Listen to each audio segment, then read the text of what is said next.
कल भी कहा था कि एक अब्दुल्ला परिवार का ड्रामा नया शुरू हो गया है, जिसमें फारूक अब्दुल्ला साहब भी हैं, जिसमें अब हमारे चीफ मिनिस्टर साहब भी आ गए हैं कि अब देश के विपक्ष को लामबंद करने वेस्ट बंगाल चले।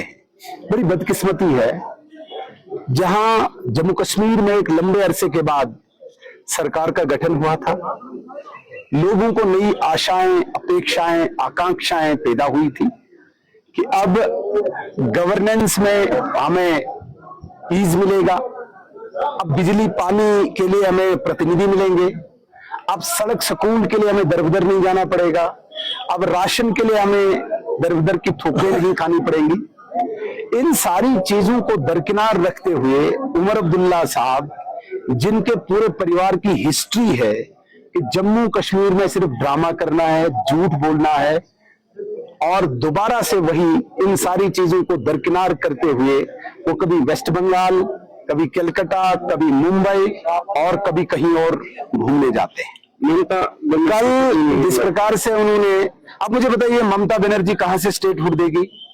ममता बनर्जी एक स्टेट की चीफ मिनिस्टर है।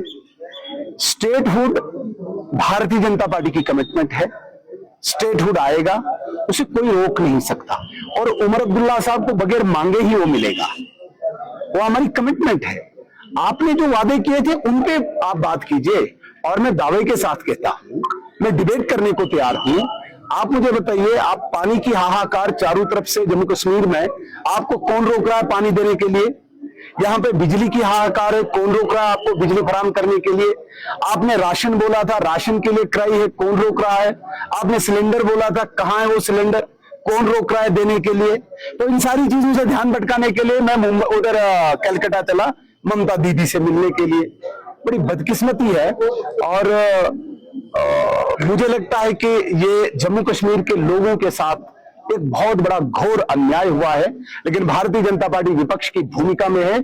हमने एक कूलिंग पीरियड दिया था, हमने अभी तक छूट दी थी कि शायद 5-7 महीने में ये सरकार लोगों के लिए, लोगों की बेहतरी के लिए कुछ सोचेगी, और नहीं लग रहा है। आप देखेंगे अब चंद दिनों में हम अपना जो रोल है उसको बड़ा स्ट्रांगली, सड़कों पर हो, असेंबली में हो या अंदर बाहर हो, जहां पे भी है, उस रोल को भारतीय जनता पार्टी निभाएगी।